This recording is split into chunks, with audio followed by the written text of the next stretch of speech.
अथ अष्टादशो अध्याय। हिरण्याक्ष के साथ वराह भगवान का युद्ध। श्री मैत्री जी ने कहा, तात वरुण जी की यह बात सुनकर वह मदोन्मत्त दैत्य बड़ा प्रसन्न हुआ। उसने उनके इस कथन पर कि तू उनके हाथ से मारा जाएगा कुछ भी ध्यान नहीं दिया और चट नारद जी से श्री हरि का पता लगाकर रसातल में पहुंच गया। वहां उसने विश्व विजयी वराह भगवान को अपनी दाढ़ों की नोक पर पृथ्वी को ऊपर की ओर ले जाते हुए देखा।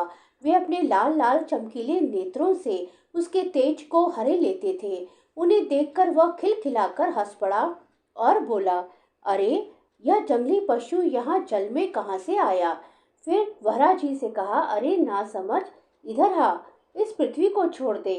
इसे विश्व विधाता ब्रह्मा जी ने हम रसातल वासियों के हवाले कर दिया है।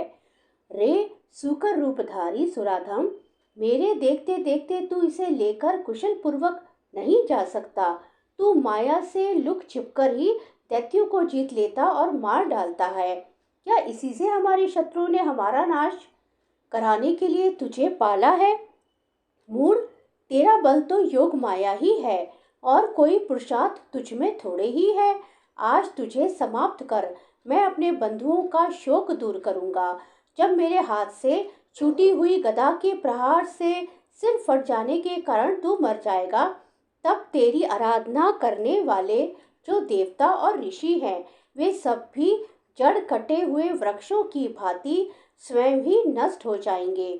हिरण्याक्ष भगवान को दुर्वचन बाणों से छेदे जा रहा था, परंतु उन्होंने दांत की नोक पर स्थित पृथ्वी को भयभीत देखकर वह चोट सह ली तथा जल से उसी प्रकार बाहर निकल आए जैसे ग्रह की चोट खाकर हथनी सहित गजराज जब उसकी चुनौती का कोई उत्तर ना देकर वे जल से बाहर आने लगे, तो उसी प्रकार पीले केश और तीखी दाढ़ों वाले इस दैत्य ने उनका पीछा किया तथा वृक्ष के समान कड़क कर वह कहने लगा, तुझे भागने में लज्जा नहीं आती?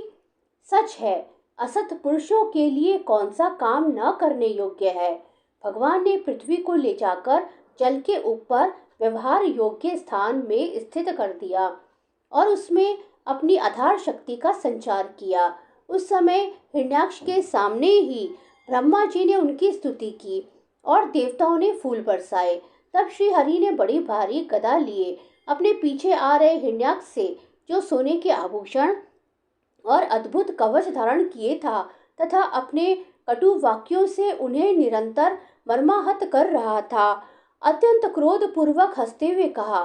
श्री भगवान ने कहा, अरे सचमुच ही हम जंगली जीव हैं जो तुझ जैसे ग्राम सिंह कुत्तों को ढूंढते फिरते हैं।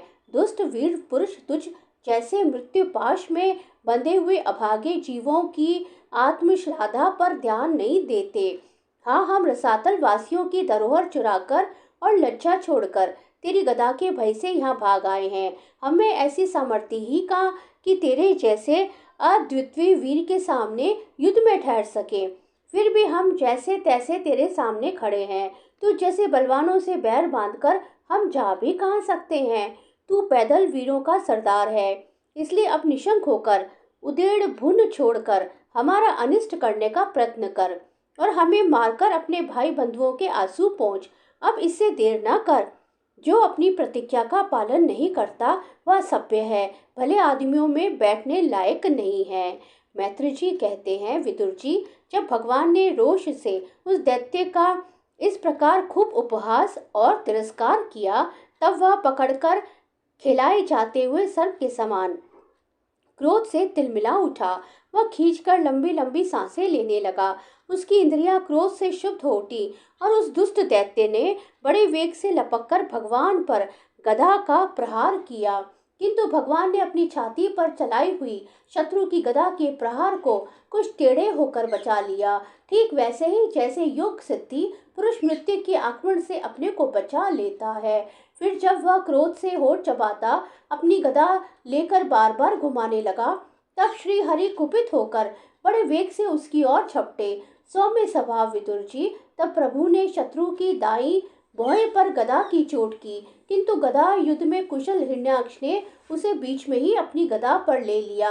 इस प्रकार श्रीहरि और हिरण्याक्ष एक दूसरे को जीतने की इच्छा से अत्यंत क्रुद्ध होकर आपस में अपनी भारी गदाओं से प्रहार करने लगे। उस समय उन दोनों में ही जीतने की होड़ लगी थी। दोनों के ही अंग गदाओं की चोटों से घायल हो गए थे। अपने अंगों के घावों से बहने वाले रुधिर की गंध से दोनों का ही क्रोध बढ़ रहा था और वे दोनों ही तरह तरह के पैतरे बदल रहे थे। इस प्रकार गौ के लिए आपस में लड़ने वाले दो सांडों के समान उन दोनों में एक दूसरे को जीतने की इच्छा से बड़ा भयंकर युद्ध हुआ। विदुर जी, जब इस प्रकार हिरण्याक्ष और माया से वराह रूप धारण करने वाले भगवान यज्ञमूर्ति पृथ्वी के लिए द्वेष बांधकर युद्ध करने लगे, तब उसे देखने के लिए वहां ऋषियों के सहित ब्रह्मा जी आए। वे हजारों ऋषियों से घिरे हुए थे। जब उन्होंने देखा कि वह दैत्य बड़ा शूरवीर है, उसमें भय का नाम भी नहीं है, वह मुकाबला करने में भी समर्थ है और उसके पराक्रम को चूर करना बड़ा कठिन काम है, तब वे भगवान आदि सूकर रूप नारायण से इस प्रकार कहने लगे। श्री ब्रह्मा जी ने कहा, देव, मुझसे वर पाकर यह दुष्ट दैत्य बड़ा प्रबल हो गया है। इस समय यह आपके चरणों की शरण में रहने वाले देवताओं, ब्राह्मणों, गौ तथा अन्य निरपराध जीवों को बहुत ही हानि पहुंचाने वाला, दुखदायी और भयप्रद हो रहा है। इसकी जोड़ का और कोई योद्धा नहीं है, इसलिए यह महाकंटक अपना मुकाबला करने वाले वीर की खोज में समस्त लोकों में घूम रहा है। यह दुष्ट बड़ा ही मायावी, घमंडी और निरंकुश है। बच्चा जिस प्रकार क्रुद्ध हुए सांप से खेलता है, वैसे आप इससे खिलवाड़ न करें देव। अच्युत, जब तक यह दारुण दैत्य अपनी बुद्धि की बेला को पाकर प्रबल हो, उससे पहले ही आप अपनी योग माया को स्वीकार करके इस पापी को मार डालिए। प्रभु देखिए, लोकों का संहार करने वाली संध्या की भयंकर वेला आना ही चाहती है।